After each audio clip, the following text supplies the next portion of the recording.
Live from KSAT 12, the news at noon starts right now.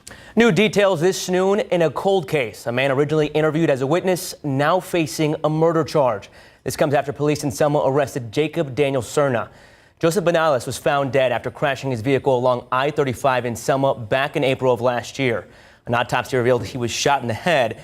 Arrest paperwork says before Benales crashed, he attempted to merge into another lane and almost hit another driver. Witnesses told police that second driver appeared to speed up to Benales. Benales crashed shortly after. Throughout this year-long investigation, several witnesses were interviewed, including the suspect and his wife. Both initially said they weren't involved. Police say they narrowed Cerna down as a suspect after locating a gun in a pawn shop that belonged to him and had similar characteristics to the round recovered during Benales' autopsy. After that, police interviewed the suspect's wife again, and she admitted to their involvement. The affidavit does not immediately specify if the wife is expected to face charges. Happening today, the owners of a pair of dogs who attacked and killed an elderly man could learn their fate in just a few hours. Christian Moreno and Abeline Schneider are set to be sentenced this afternoon. The pair pleaded guilty to the crime, so the trial immediately has jumped to the punishment phase. For days, we've heard from neighbors who say they've complained for years about the dogs terrorizing people in the neighborhood and that the dogs had previously attacked two other people. KSAT will be live streaming this sentencing. It'll be at 1:30 this afternoon. Moreno and Schneider each face a maximum of 20 years behind bars for the crime. Now taking a look at live cam. It's finally Friday, beautiful sunny day, mid-September, but summer-like feels. Yes, definitely does not feel like the middle to later portions of September, and it is not going to feel that way into the upcoming weekend. The autumnal equinox starting on Sunday, which means that is the official start to the astronomical fall season, and 90s are still in the forecast. Today is going to be very similar to what we saw yesterday. Take a look at current conditions already. Outside this lunchtime hour, we are in the upper 80s here in San Antonio. The humidity is definitely still with us. You feel it the second you step outside. We're feeling close to 100 degrees right now in the Alamo City. Check out New Braunfels, already feeling like 102. So later on this afternoon, as we continue to see some peaks of sunshine, actual high temperatures very similar to Thursday do look to top off in the mid to upper 90s across south central Texas. When you factor in that humidity, feels like temperatures could peak upwards of 103 to 105 in a few locations. Just a 10% chance for a stray shower in the forecast, mainly between 3 p.m. to 8 p.m. The heat is what's going to be affecting everybody. And once again, the big story as we get ready to wrap up this work week. Heading into the weekend, high pressure is still in control, so it will be a summer-like start to fall. Mid-90s continue. We will be monitoring, though, a slight pattern change next week that could bring temperatures down ever so slightly, maybe introduce a few more very isolated chances for rain. And we're also monitoring the Western Caribbean as well as the Gulf of Mexico for potential tropical development over the next 7 days. We're going to get you a look at all those details and time it out coming up a little bit later on. JP. Man.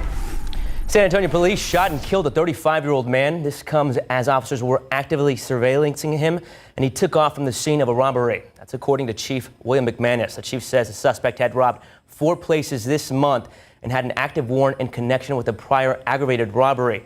The shooting happened last night just before 9 in the 1400 block of Cantrell Drive. That's on the south side.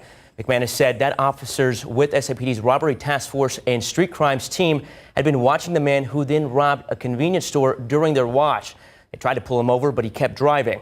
After running into a fence, the man pulled and pointed a gun at police. SAPD says several officers shot at that man who died at the scene. Now to another shooting that happened yesterday. Chief McManus says SAPD officers shot a woman near the medical center. The chief told KSAT that around 6 p.m. a woman was waving around a gun and then pointed it at officers. That's when police say one officer fired at her. She was hit and rushed to a nearby hospital. The officer involved was not hurt. He'll be on administrative leave while the incident is being investigated. Right now, there are over 4,500 drug, gun, and DNA cases with evidence sitting at the Bexar County Crime Lab, and it's all waiting to be analyzed. Some of it dating back to June of 2023. Bexar County Crime Lab Director Orrin Dim says his team has been making significant strides in cutting into the backlog of more serious cases. He explained this year the lab reduced the backlog of sexual assault cases by 72%. He tells us the majority of the backlog now is due to drug cases. The trend we've been seeing in the past year and a half that's interesting is the percentage of marijuana cases being submitted has tripled. One of my operational goals with the discipline is by February 2025, right, that's coming up, we should not have anything on our roster from 2023. Dim says thanks to additional funds from the county budget, his team will be able to fill 4 additional positions and be able to work overtime to cut into existing cases. As you head out this weekend, a reminder, if you're going to be in the downtown area near Travis Park, expect road closures. That's because the Paramount Plus show 1923 is filming right here in San Antonio. Today, you'll mostly see impacts on Broadway from East Pecan Street to East Travis Street. We'll have a closer look at all the closures on our website, KSAT.com. A nonprofit run by volunteer motorcycle riders in San Antonio wants to protect and empower children who've been abused as they navigate the court system. The San Antonio chapter of Guardians of the Children say that Bexar County is one of the worst counties in Texas for child abuse. The nonprofit accompanies around 100 kids every year as they testify in courtrooms about their case, a process that can sometimes last years. Guardians give kids a leather-cut jacket, let them pick out a biker name, give them rides on their motorcycles, and support them however they can. 75 local members in the San Antonio chapter tell us they focus on helping abused children develop a victor mentality and learn how to be kids again. When we come into this, we see them in that stage in their life, and seeing them just grow into a victor, into somebody that's victorious and is not afraid and just has courage and strength, it's fantastic. Guardians of the Children is having its once-a-year Victim to Victor fundraiser tomorrow at the Helotes Fairgrounds starting at noon. The nonprofit will be hosting several local businesses, vendors, and raffling off a brand new Harley-Davidson motorcycle. You can find more information on KSAT.com. South Texas knows how to celebrate our Hispanic culture, and throughout the month, there's tons of groups out there showing off our Tejano roots. That includes the Guadalupe Cultural Arts Center's Rio Bravo performances. Our Sarah Acosta got a preview of what they're all about.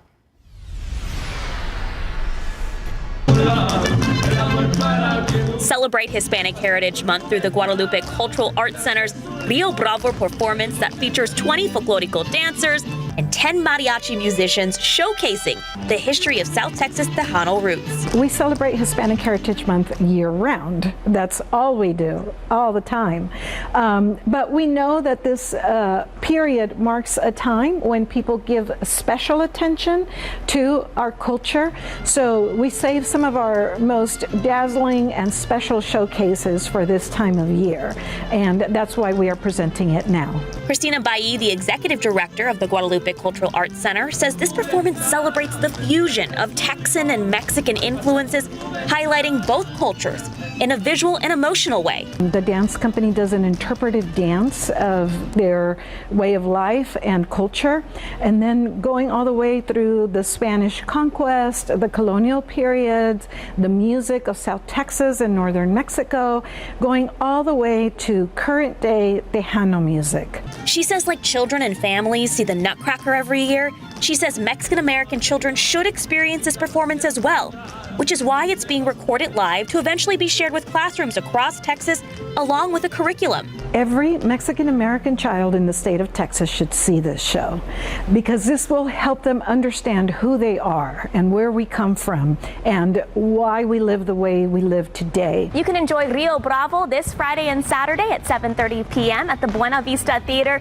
right here at the UTSA downtown campus. Tickets are $30 each. For more information, just head to KSAT.com. I'm Sarah Costa, KSAT 12 News. Thanks for that, Sarah. These local seniors have confidence, talent, and most importantly, a supportive community. Sarah Costa will be reporting again and gives us a preview of the Senior Center's Got Talent show and tells us it's not too late to go and cheer on the finalists. Welcome back. Your time 12:11 in the afternoon, and this Sunday is Veterans Suicide Prevention Day. In 2023, over 6,000 veterans died by suicide nationwide. Veterans are at a 72% higher risk of suicide than those who have not served. Community organizations and nonprofits are dedicated to helping save lives by spreading awareness about how to step in to help them. Our Patty Santos spoke with the Texas Veterans Mental Health Department director on some ways we can all become more educated on the signs. There was a trend that rate going down for a number of years, but unfortunately, this last report, the numbers are higher as we look back a couple of years where we were in the effects of isolation and COVID and folks not being able to connect and get to a lot of resources during that period. Dr. Blake Harris says anyone can save lives by knowing how to connect people to resources and knowing the risk factors for suicide. The Texas Veterans Commission has a lot of resources that can help train agencies and companies on programs that assist veterans. But right now, if you know a veteran or service member who is struggling mentally, encourage them to call 988. That's the Suicide and Crisis Hotline. The most important thing someone can do is if they are in a crisis or if they think someone else is in a crisis is ask. Ask how someone's doing. Ask if they're thinking about suicide. And if they are, say, okay, well, let's get you connected to services. Let's find someone. There are a lot of organizations in the Alamo City dedicated to lifting up veterans. KSAT has covered so many of those stories of support. You can check them out on our website. Patty Santos, KSAT 12 News. Thank you, Patty. Some great resources there. Taking another look at live cam. It is 88. That's not too bad for what we've been experiencing, but when you walk outside and you feel the humidity, you're like, oh, that's right. We still have the moisture to deal with, and it actually feels closer to 100 degrees already this lunchtime hour in San Antonio. We have a few passing clouds out there. Just a 10% chance, though, for a stray shower in the forecast this afternoon and evening. Wish that we could see some better rain chances. Take a look at the aquifer for today. It is down 0.8 of a foot at 628.9. Here's some good news in the pollen count, though. Just molds, ragweed, and grass present today, but they are all low. All right, another check at that weekend forecast coming right up.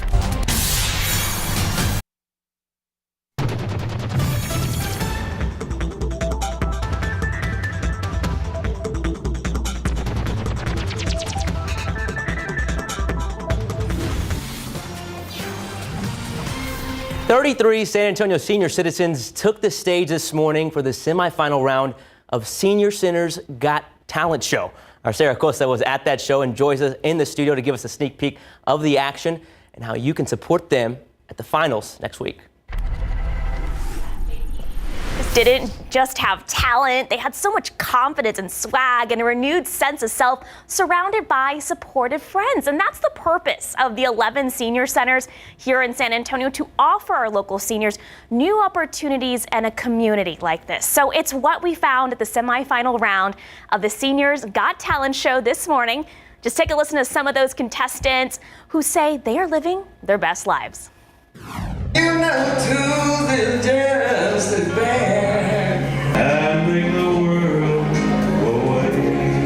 When you're over 60, life's not over. This is our best life. Our best years are ahead. I can only imagine what it'll be like. They gain confidence that maybe they didn't have when they were younger. And all of a sudden now they're not so obligated to their family.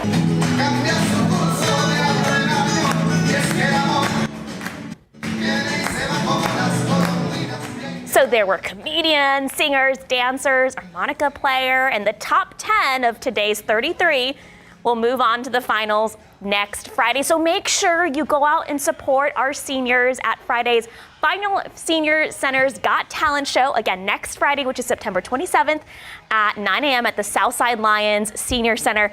Guys, I just want to be at that level of confidence. They were when I'm that age. Oh, they're precious. And the variety of talent too. We got the dancers, we've got the comedians, the singers. Okay, the ukulele guy. I go, how long you been playing for? Thinking I'll get. He's like, oh, I learned a month ago at the Senior Center. They had a ukulele class. I was like, I want to sign up for the Senior Center. I don't have a single musical bone in my body. I could maybe do some comedy. You know, like how many tickles does it take to make an octopus laugh? Which is? You gotta give me something. I was gonna say 8. 10 tickles. 10 oh! Write that one down, folks. That's good. JP, I don't know if that's your talent, but good try. Well, I wouldn't be the finalist, hey, but I could compete. If we get in the Senior Center talent show, we have a couple of years. Yeah, we can prepare. We can prepare. We'll think of something. It was very impressive all the way around. What maybe is not so impressive, the temperatures outside today. not feeling anywhere near what you would think of when you think of mid to late September. We hit 97 yesterday, well above average for this time of year. You can see there the average high at the top of your screen, 89 here in the Alamo City. We're going to be very close to 97 again later on this afternoon. Here is some good news, though, as we start to see this high pressure system that's been in control of our weather pattern over the past several days start to break down. That could lead to a slight pattern change by the middle to later portions of next week, trimming a few degrees off of those daily high temperatures. Still warmer than average, but I'll take 92 over 97 any day of the week, and maybe a slight dip in some of those humidity levels as well, making it feel just a little bit more bearable whenever you do step outside. Let's go ahead and talk about what we can expect, though, when it comes to those slight changes in the upper levels of the atmosphere. So there's that heat high, blue high pressure system right over the state of Texas.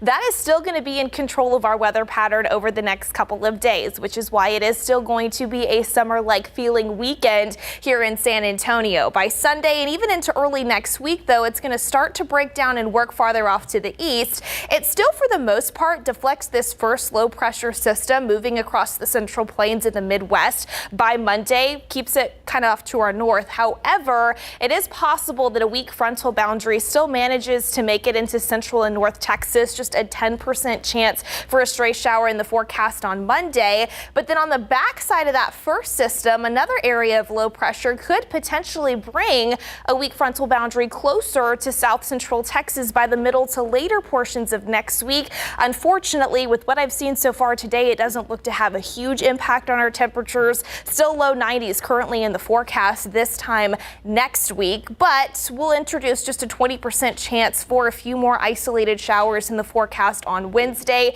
Still managing expectations. More of us than not, unfortunately, look to miss out. You'll also notice that we do have that 10% chance in the forecast this afternoon. Yesterday, a few lucky folks, especially on the northeast side of town near Kirby and Converse, managed to find a little bit of isolated rain. Again, it's possible that we see a few isolated showers pop up generally in between 3 p.m. to 8 p.m., maybe a stray downpour, but still coverage is looking to be very minimal and limited this Friday. The biggest story is going to be the heat, which is affecting everybody. However, we will take anything that we can get. This is the latest drought monitor update that was released yesterday. If you missed it, we actually did see some changes, and not good changes. Moderate drought has now been expanded into central Bexar County, and another pocket of extreme drought has now been introduced, especially up in northeastern Uvalde County. So we'll continue to monitor any rain chances in the future. But for now, pretty dry for the most part. 88 degrees here in San Antonio, feeling close to the century mark already. It's 90 degrees on the south side at Stinson, 92 the current temperature over in Floresville, 97 that forecast high temperature by about 4 to 5 p.m. Notice your feels like temperature, though, upward of 102 to even 105 degrees in a few locations later on this afternoon. It is going to be a very toasty start to any Friday night football games or Friday night plans that you may have out and about. 93 by 7 o'clock. Then we'll start to see those thermometers fall into the 80s after the sun goes down. Of course, still feeling a few degrees warmer than that. Mid 90s will be the theme in and around the San Antonio area this weekend. Low 90s into next week. So still not feeling like fall, but we'll keep eyes on those isolated chances for rain. Also, JP, still plenty to talk about coming up in the next half hour. We're going to take a deep dive into the tropics with the National Hurricane Center monitoring an area in the Western Caribbean. Looking forward to it. Thank you, Mia. That'll be a hot one for Friday Night Lights. More exciting high school football, and our game of the week should be a good one. A preview of the matchup between the Steel Knights and the Austin Westlake Chaparrals.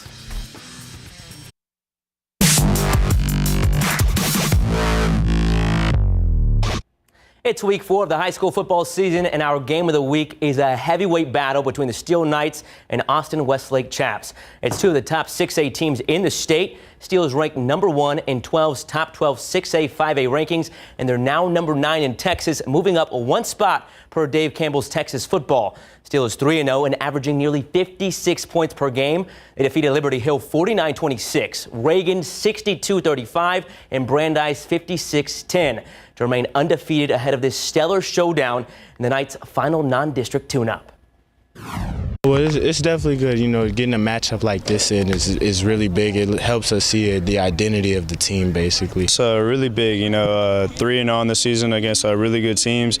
And, you know, having a big opponent with Austin Westlake, you know, they're always good. So it's really big momentum. It's a big playoff matchup. It's good to get those playoff matchups in non-district. And this is our last non-district game, so it'll get us greatly prepared for district games. Yeah, you know, the most important thing is, you know, trying to get the puzzle pieces in the right spot. And we've been able to do that these first 3 games, and we'll have another quality opponent this fourth game with Westlake, and you know, get us prepared for our district schedule. On the other hand, Austin Westlake isn't very happy following their first loss this season, dropping them to 2-1. The Chaps started out by beating Prosper 35-14 and San Benito 63-7, but last week they lost at home in Austin 39-21 to Humble Atascocita, and that dropped Westlake from number 4 in the state to number 14. Now they're ready to face the Knights and a big-time offense.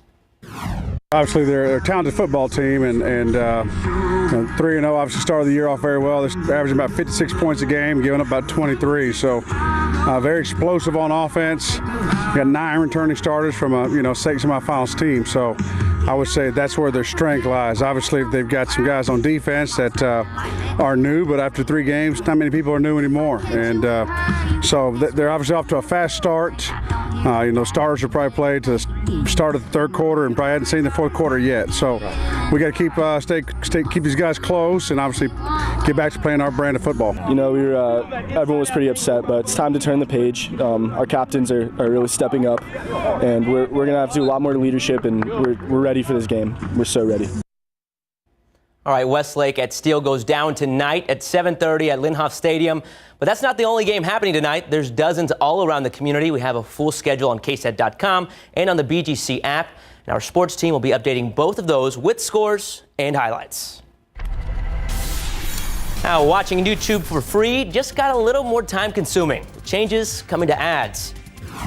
And access to health care is a major concern in one Southside community. How a clinic is catering to patients who are low income or uninsured.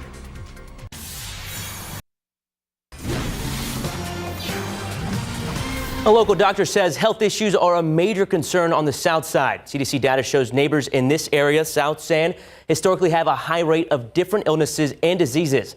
Daniela Ibarra shows us how people here are living with it and treating it.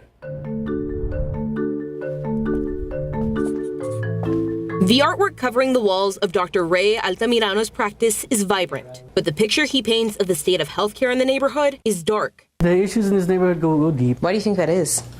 I think it's due to a few reasons. I think lack of education and lack of access. Dr. Altamirano is trying to change that. It's why he runs this clinic, catering to patients who are low income or uninsured. Why is that important for you to do? It's the need, and it's almost when I see these patients, I see my own family members. Those patients are treated for everything, ranging from metabolic disease, blood pressure, and cholesterol. Are there any issues that you've seen in patients that is tied to Kelly? I think there's some lung diseases that I've seen that can be attributed to jobs they had during their time there. Kelly Air Force Base is a central line in South San's story. While it's helped give neighbors an economic boost, it's also cost them. A lot of people got cancer. Patricia Limon Medina is one of several people who filed suit against the U.S. government. The feds agreed to settle with the group, who claimed chemical contamination from the base impacted the homes and lives nearby by causing diseases like cancer. For me, it wasn't about the money. A major health concern in the neighborhood is diabetes, which John Carver has been living with for 15 years. I take insulin 3 times a day. I check my blood, check my sugars, trying to check what I eat. He relies on his wife or Via to get him to his appointments. At the beginning, it was very hard for me to get health care. I fell between the cracks. Twice a week, Carver goes to Dr. Ana Sanchez's wound clinic. He's one of many patients she treats. The average in the United States, I would say 1 out of 3 people, so like 33%. Here is probably more like 45, maybe 50%. So it's more prevalent here in the South Side. While diabetes is prevalent, Dr. Sanchez says so is the lack of insured patients. They have to pay their bills and their car and their mortgage, but they don't have enough for health insurance. It's why she offers patients the option to participate in research, so that they can get the health care and get it at no cost, and they actually get compensated. While it's a temporary fix, Dr. Altamirano says he's frustrated at the lack of solutions for South San patients. What's our plan for this area, right? Well, where's the growth going to happen within these lines of our streets that are going to give and promote health care to patients? This story aired as part of the new season of Know My Neighborhood, which premiered last night. You can watch all the stories from the episode on KSAT.com. We also have all the past episodes if you missed any or just want to go back and watch them. Just head to the Know My Neighborhood section of KSAT.com or scan the QR code on your screen. Taking another look at live cam on this Friday. We are up to still at 88, but as Mia mentioned, that humidity, it feels like temperatures not fun. No. But you had a lot of other stuff for us to look at today as well. Yeah, we're going to touch on the tropics in just a little bit, but the big thing that I want to talk about this afternoon is really just going to continue to be the heat, which is what's going to affect everybody across the board, including those that are heading out for Friday night football. I want to showcase a couple of photos that we got into KSAT Connect. It is also homecoming week for a few areas as well. Check this one out. My daughter Sarah, this is the caption there, Taft High School sporting her senior homecoming mum. Sarah is class historian, president of PALS and an inducted. Wow, that's a lot going on there. That's awesome, Sarah. A beautiful mom that you have there as well. And also, I want to show off my alma mater, Floresville Middle School. This is Jaden. The maroon, I love it. Floresville High School, good luck to everybody in their area games. Do know that it is going to be hot out there by kickoff, 93 degrees by 7 p.m. And then we're going to start to see those thermometers fall into and through the 80s after the sun goes down. Feels like temperatures, though, still near 100 degrees at kickoff. So keep that in mind. Take the water bottle and maybe dress cool, short sleeve instead of the long sleeve later on this evening with that humidity still sticking around. All right. Looking ahead to the upcoming weekend, notice we could trim a few degrees off of our daytime highs, mid-90s, feeling closer to 100 degrees still tomorrow. Fall officially begins the autumnal equinox on Sunday at 7:44 in the morning, but you wouldn't know it by looking at the 7-day with low 90s still in the forecast even into next week. We're going to talk more in detail about that. Plus, yes, as JP mentioned earlier, get you a full look at what we're monitoring in the tropics coming up a little bit later on. Yep. Now to the race for the White House. Oprah Winfrey hosted a live stream event for Vice President Harris in Michigan. It gave Harris the chance to take questions directly from voters, something she hasn't really done. Meanwhile, former President Trump spoke at an anti-Semitism event in Washington, D.C. And early voting is now underway in 3 states. Minnesota and Virginia are opening their polls, and South Dakota allows absentee in-person early voting. Election day is less than 50 days away, but most states allowing voting before then or are allowing voting before then.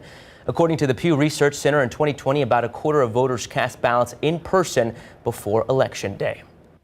A new analysis supports the theory that early COVID-19 spread inside a seafood wholesale market in Wuhan, China. Scientists say they now know exactly which animals were in the same area where the most positive samples of the virus were found. There were several, including a couple of breeds of dogs, rats, porcupines, and hedgehogs.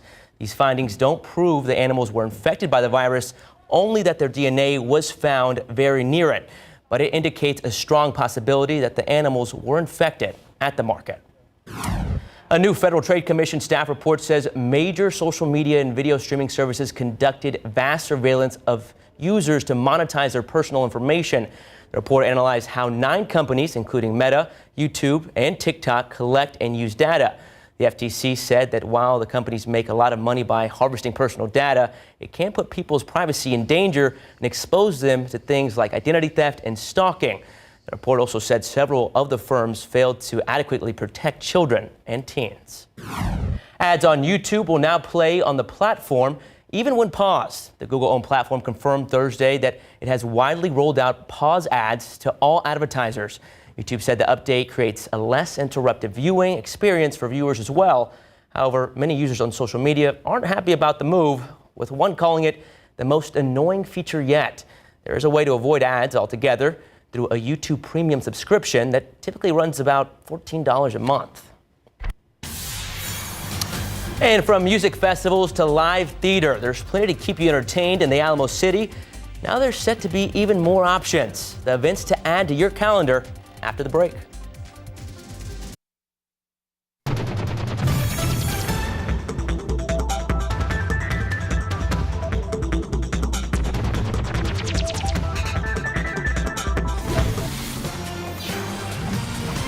2 local performing arts companies are partnering to produce special performances. Starting next year, the San Antonio Broadway Theater and the Majestic Empire Foundation will work together to produce 2 shows a season featuring local talent and guest performers from Broadway. All performances will be held at the historic Charlie McComb's Empire Theater stage. The first production of this partnership will be the musical School of Rock, based on the comedy starring Jack Black. You can catch the show next year, January 17th to the 19th. A new festival is coming to the Alamo City next spring. The inaugural Rise Music Festival will be held on May 3rd, 2025 at the SB near St. Paul Square. The music festival will have a music celebration to showcase local talent. There will also be local food vendors, art installations, and more. Tickets for the Rise Music Festival can be purchased online. We have a link on KSAT.com right now. Now taking a look at live cam. Lots of clouds out there, but not many rain chances. Not many rain chances, just very, very isolated out there today. A few of us got lucky yesterday, late afternoon and evening, with the few downpours that managed to develop. Again, just a 10% chance this afternoon and evening. The big story is going to continue to be the heat, very similar heat-wise and temperature-wise compared to what we saw Thursday. We're already up to 88.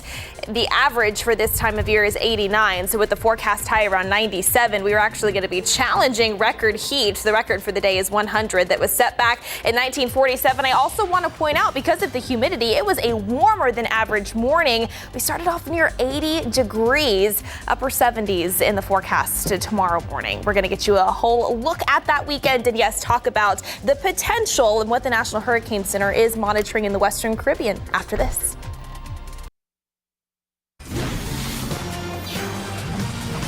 Welcome back. Your time 12:46 in the afternoon. We've been talking about all the heat that we continue to see, even though we're more than halfway through September. More than halfway through September. We'll shave a few degrees off of our daytime highs into next week, but it's still looking to be warmer than average for now, in the low 90s. So yes, we've been talking about that, but something else, JP, that we monitor very closely this time of year, of course, the tropics, specifically when it comes to the Atlantic Basin, the Caribbean Sea, and of course the Gulf of Mexico as well. Here's the latest from the National Hurricane Center. You see those yellow polygons out in the central Atlantic? Those are a few disturbances that the Hurricane Center has flagged for potential development. Very low, 20% chance as of the late morning update. What we're monitoring a little bit closer to home is this orange polygon that you see Western Caribbean near the Yucatan and now into the southern Gulf of Mexico. There is a 40% potential over the next 7 days for a disturbance to come together just to the east of Cancun and the Yucatan.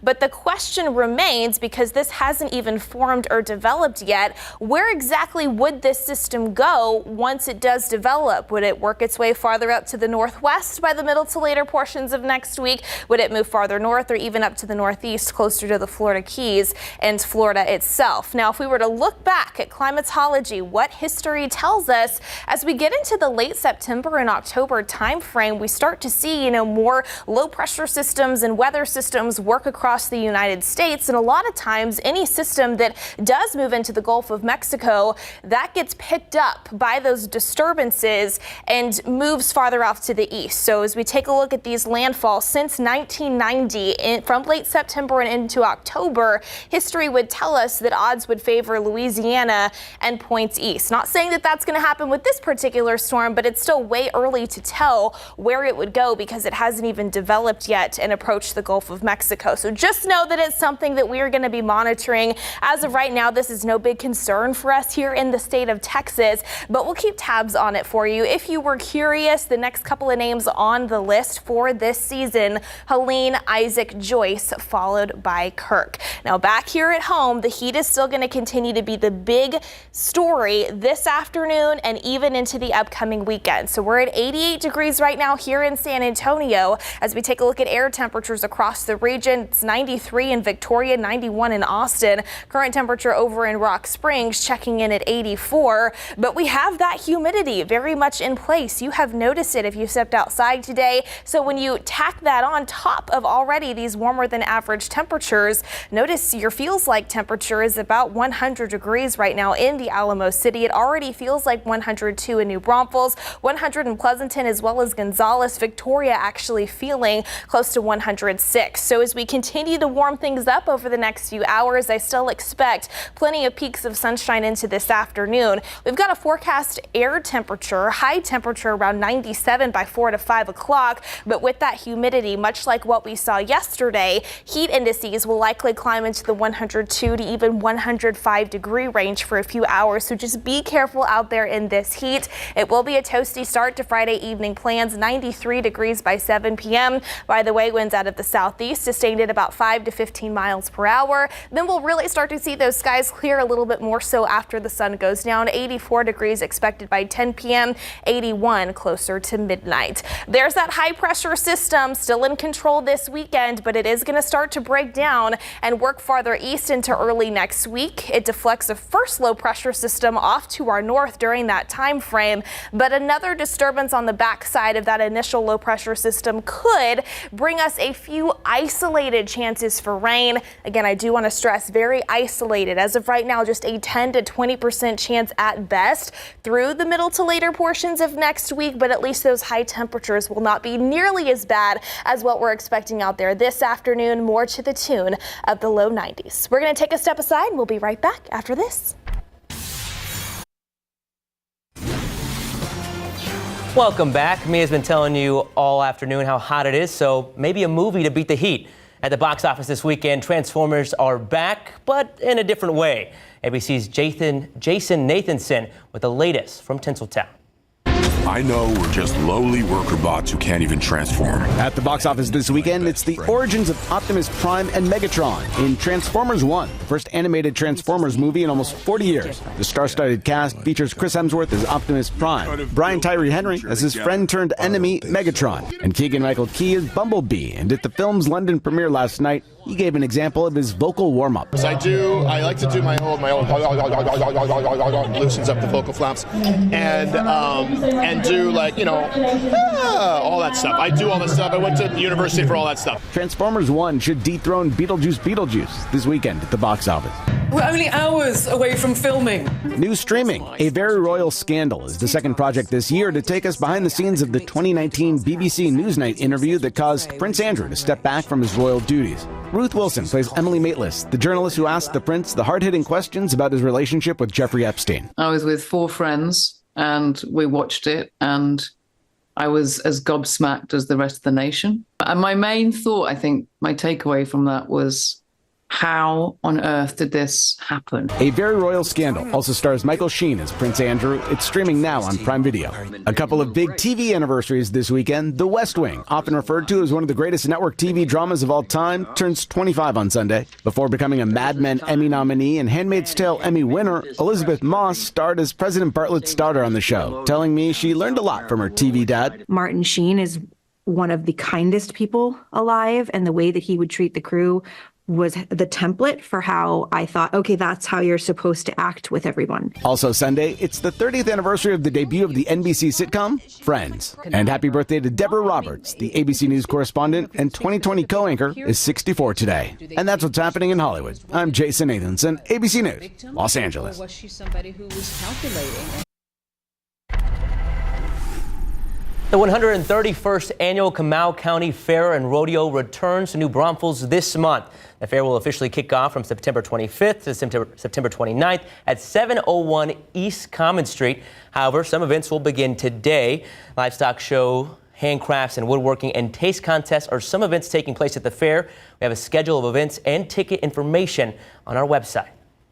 Very exciting stuff over there in Comal County, and just know that it is going to be pretty hot out there if you are attending any activities and festivities, even for just Friday evening plans as well. Take a look at temperatures outside right now. One final check, nearing 90 degrees here in San Antonio, but feeling closer to 100. New Braunfels feels like temperature now up to 104. Currently feels like 99 as well out west in Del Rio, with an air temperature around 88. This afternoon, very summer-like, a high around 97 in the Alamo City, feeling closer to 102 to 105 degrees with all of that moisture in place. And again, most of us missing out, but we'll keep that 10% chance for a stray shower, or if you're lucky, a quick downpour to develop before the sun goes down. Then we'll gradually start to see those temperatures fall into the 80s after sunset. Winds sustained out of the southeast at about 5 to 10 to 5 to 15 miles per hour. Looking ahead to the upcoming weekend, still hot, mid-90s with the autumnal equinox getting ready to kick off around 7:44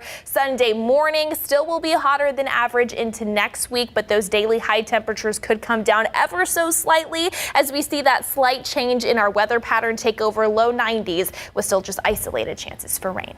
I feel like we're mutton busting, speaking of livestock show, just holding on hope. Holding on for dear cold life. front. Yes. Thanks for joining us, guys.